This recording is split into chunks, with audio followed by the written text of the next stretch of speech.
No vídeo de hoje, vamos analisar a carteira de um investidor que tem 70% do seu patrimônio no investimento terrível. Foi muito induzido ao erro na sua jornada como investidor e teve uma perda invisível, entre aspas, de 300 mil reais. Olha que esse cara aqui investiu R$1 milhão alguns anos atrás, e tendo aí uma rentabilidade de 28% do CDI de lá para trás, e aqui eu vou te explicar o porquê.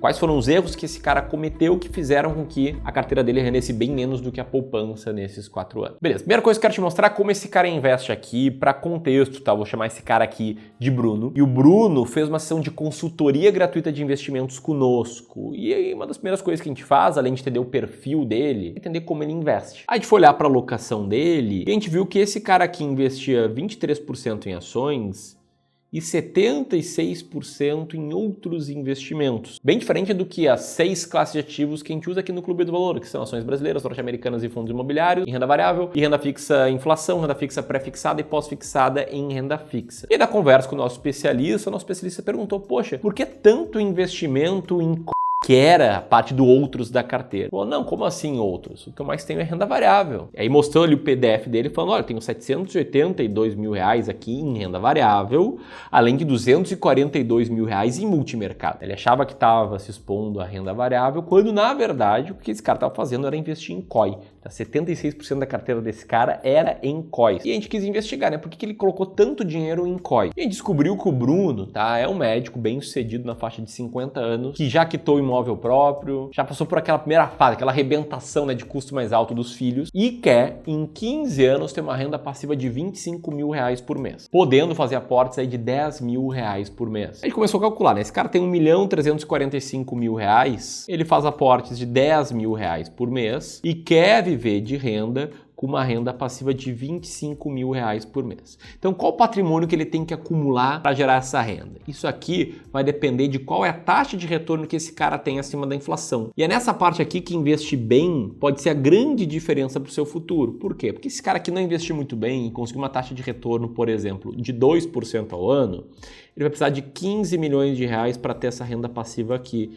E com os dados dele atualmente, ele demoraria 53 anos para chegar lá. Agora, se ele investe bem, ele reduz esse patrimônio meta e reduz o prazo para chegar lá. Por exemplo, se esse cara aqui investe a uma taxa de retorno acima da inflação de 6% ao ano, então ele vai conquistar a liberdade financeira em cerca de 13 anos, 40 anos antes. Aliás, as simulações você pode fazer, tá? No nosso simulador online de independência financeira, esse é o primeiro link aqui na descrição, beleza? Mas enfim, esse é o contexto aí por trás da carteira do Bruno, que comprou um monte de COIs sem saber o que era um COI, porque ele entendia que ele era um investidor relativamente arrojado, que ele queria ali ter o risco da renda variável, mas queria, antes de mais nada, preservar o patrimônio, o que, aliás, é a mesma forma com que eu enxergo investimentos.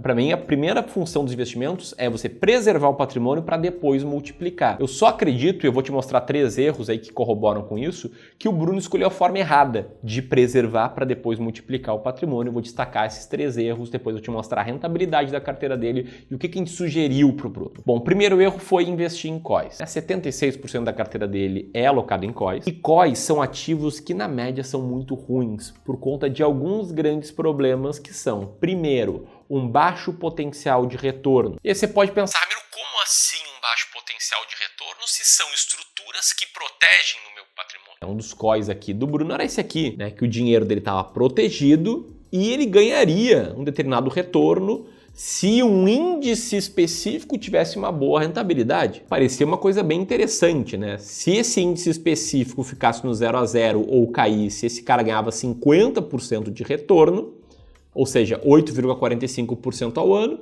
Se esse índice aqui dobrasse de valor, ele dobrava de valor, então ele estava protegendo o patrimônio ainda mais sendo uma alta. Essas tabelas grandes aqui que eu mostrei estavam lá na lâmina publicitária do COI. Nessa lâmina a gente vê tabelas grandes, coloridas e tal, só que tu tem que procurar muito bem nas letras miúdas para encontrar as pegadinhas. Então, para contexto, tá? A gente tem ali a lâmina do COI, né, que é o documento publicitário que mostra a tabela aqui que eu mostrei, e esse DI, o documento de informações essenciais, é um documento mais maçante, mais longo, que explica ali vários riscos, inclusive, né, mostra o custo de oportunidade implícito. Nesse caso aqui, nesse COI que nas hipóteses ruins renderia 8,45% ao ano, o custo de oportunidade era 12,6% ao ano. Ramiro, o que é esse custo de oportunidade? Bom, para contexto, esse COI aqui, que prometia 8,45% ao ano no mínimo de retorno, ele iniciava no dia 15 de junho de 2022. Nesse mesmo dia, com o mesmo prazo de 5 anos, o Bruno poderia ter optado por, em vez de investir nesse COI, investir no Tesouro Pré-Fixado com vencimento em 2027, que nesse mesmo dia estava prometendo 12,92% ao ano. No caso, o Bruno ele investiu R$205 mil nesse COI específico, com possível retorno de 8,45% ao ano, num dia em que ele poderia ter comprado o Tesouro Pré-Fixado, que renderia 12,92% ao ano. Então, no pior cenário, que acaba sendo mais provável, esse cara aqui, líquido de imposto de renda, vai transformar esses R$205 mil em R$292 mil. Só que ele teria transformado esse mesmo valor em R$350 mil investindo no Tesouro Pré-Fixado. E aí você pode pensar, não, mas Ramiro, esse cara aqui poderia ter ganho muito mais. Então aqui, se rendesse 80%, esse cara teria uma alta de 12,5%, ainda abaixo do custo de oportunidade. Ele ainda assim estaria perdendo dinheiro. E Ramiro, que ativo subjacente é esse? É o ETF da Bolsa Norte-Americana, S&P 500. E tem um retorno, já dolarizado, histórico, de algo entre 9% e 10% ao ano. Então é relativamente improvável dele dobrar no prazo de 5 anos. Embora o retorno de longo prazo sim deva ser bom. Ainda assim, se ele dobrar, esse cara não ganha muito mais do que a taxa livre de risco no momento que ele investiu. E é por conta justamente dessa pegadinha, essa diferença entre o potencial de retorno e custo de oportunidade, que a maioria dos COIs não valem a pena. Inclusive, antes desse cara ter comprado esse COI aqui em 2022, isso já era noticiado como nessa manchete.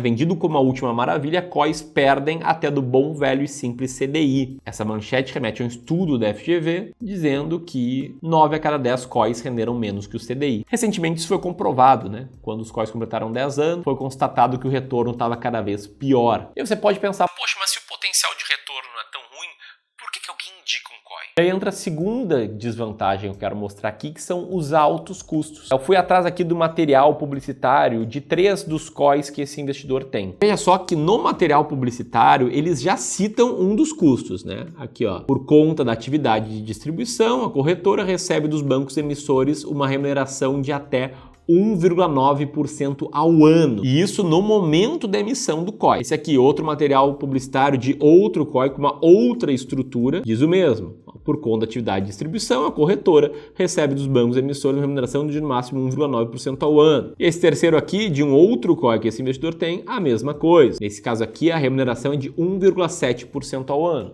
E aí você pode pensar, beleza, Ramiro, mas e os fundos de investimentos que cobram 2% ao ano mais taxa de performance? A remuneração deles não é maior? E a resposta é que não.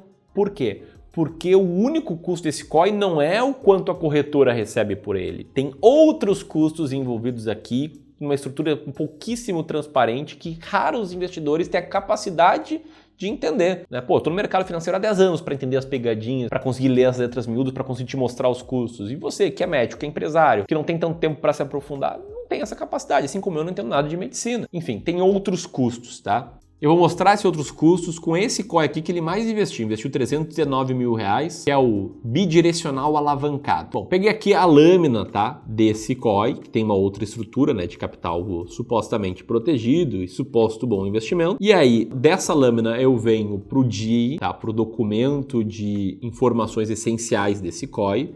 E eu percebo que toda a estrutura desse COI gira em linha com a rentabilidade deste ativo aqui, o ativo subjacente, que é o Morgan Stanley MAP Trend Enhanced 6%. É um índice criado para a emissão deste COI. Aqui, inclusive, o link deste índice. O que é um índice? O índice é uma cesta de diferentes ativos. E aí você pode ver aqui que esse índice, embora ele possa te mostrar um gráfico de longuíssimo prazo, esse gráfico aqui é backtest. Aqui diz, a data inicial do índice é 1º de dezembro de 2020, todas as datas anteriores são simulações. Até aí tudo bem. esse COI aqui está performando muito mal desde que esse investidor fez o investimento, esse índice aqui está caindo bastante, não está ganhando nada. Mas o segundo custo que ele está pagando sem saber é que este índice desconta uma taxa de serviço de 0,85% ao ano. Então, além dos 1,9% da corretora, tem o 0,85% ao ano do índice. Está indo aqui para 2,85% ao ano. É só isso, Ramiro? Não, tem uma série de outros custos pouquíssimos transparentes, mas que a gente acaba tendo pistas de que eles existem. Uma das pistas é a comissão que o assessor de investimento ganha por te indicar um COI. O assessor de investimentos é aquele profissional do mercado financeiro que, na média, 95% deles, é comissionado. Ele ganha uma comissão do produto que você compra. O grande problema aqui, o grande conflito que existe é que alguns produtos, como os COIs, pagam maiores comissões do que outros produtos e sequer pagam comissões, como ETFs. Então esse cara aqui ele vai sempre tender, né, te indicar mais o COI. Bom, fiz uma pesquisa, acabei nesse artigo aqui do Ricardo Frieza, que fala sobre os COIs, mostra a comissão recebida na distribuição de alguns COIs, inclusive aqui o MAP bidirecional, em que ele cita que a comissão imediata do assessor foi de 3% sobre a aplicação para o vendedor. Então pode ver que é uma série de custos em cima do COI que tornam esse ativo um ativo ruim. Por isso esse é o primeiro erro aqui desse investidor. Agora, por que esse erro acontece? Ele acontece do meu ponto de vista por conta do conflito de interesses. Como eu falei, se o profissional ele é comissionado e se alguns produtos como o COI geram maiores comissões, então os interesses entre o investidor, no caso o Bruno, e o assessor que cuidava dos investimentos dele não estão alinhados. O assessor vai querer ganhar mais dinheiro no curto prazo e isso faz com que o Bruno pague mais taxas. Quanto mais taxas o Bruno paga, pior a carteira dele performa. Eu já vou te mostrar como essa carteira rendeu e foi muito mal. Agora, o lado bom, o lado meio cheio do copo, é que nem todos os atuantes do mercado financeiro são comissionados. Em nem todas as formas de atuação existe esse conflito de interesses. Consultorias, por exemplo, como o Clube do Valor, elas nem podem ganhar comissões de produtos indicados. Não trabalham de graça, é óbvio, a gente cobra uma taxa dos nossos clientes, só que essa é uma taxa independente de como a gente investe o dinheiro, das recomendações que a gente faz. A gente não vai ganhar nada mais para recomendar um ETF do que recomendar um COI. Até por isso que a gente recomenda ETF e não COI. E por conta disso a gente vai estar com os interesses alinhados aos seus e não vai cometer os outros dois erros aqui que o Bruno cometeu. Se você por acaso tem COIs na sua carteira ou se está desconfiado de quem te atende, se percebe que esse cara aqui só te liga para vender produto, então eu quero te convidar para um bate-papo, para uma sessão de consultoria de investimentos totalmente gratuita com o especialista do Clube do Valor, que vai olhar para a tua carteira, vai te mostrar o que está ruim, dá para melhorar e vai te indicar uma nova composição, um plano novo de acordo com o teu perfil de investidor. Para solicitar essa sessão de consultoria, basta apertar aqui no segundo link na descrição ou no link que eu vou deixar aqui nesse card, tá? Para ser muito transparente, caso você pense, poxa, Ramiro, mas e o almoço grátis? Como assim uma consultoria gratuita? Quero te dizer que essa consultoria é como se fosse a versão freemium da nossa consultoria. A gente entrega valor de graça, traz o plano personalizado. Se você quiser implementar esse plano conosco, aí sim a gente faz um contrato, e aí sim a gente estabelece uma taxa, e aí sim você se torna nosso cliente. Mas até lá, e depois disso também, te garanto que a gente vai te entregar muito valor, primeiro de forma gratuita, beleza? Segundo link aqui na descrição, enquanto eu vou comentar sobre o segundo dos 3 erros aqui desse investidor, que é ter o patrimônio travado. Que é um outro problema dos COIs, inclusive.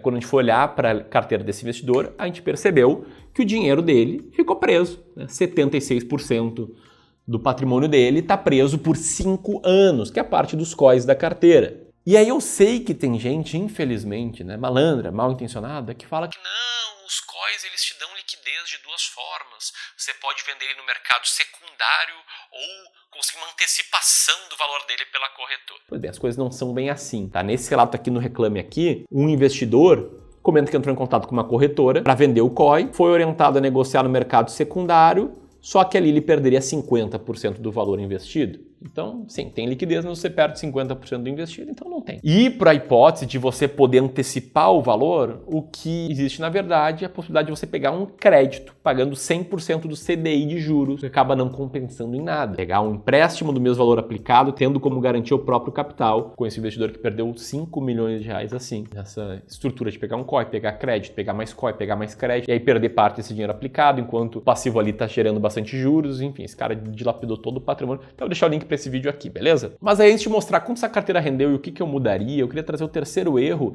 que é o fato desse cara aqui estar sempre comprando a tese do momento. Um outro fator por trás dos COIs é que eles são sempre a tese do momento. Ele está falando muito da China e do Taiwan, venderam o COI dos dragões asiáticos. Na época que a tecnologia estava bombando, era o índice de tecnologia. Assim como Na época que as criptomoedas estavam com tudo, esse investidor comprou ETFs de criptomoeda. Mas era sem ter uma tese de alocação por trás. Esse cara não pensou que, olha, faz sentido ter 3% da minha carteira em criptomoeda, faz sentido ter 20% da minha carteira em ações norte-americanas.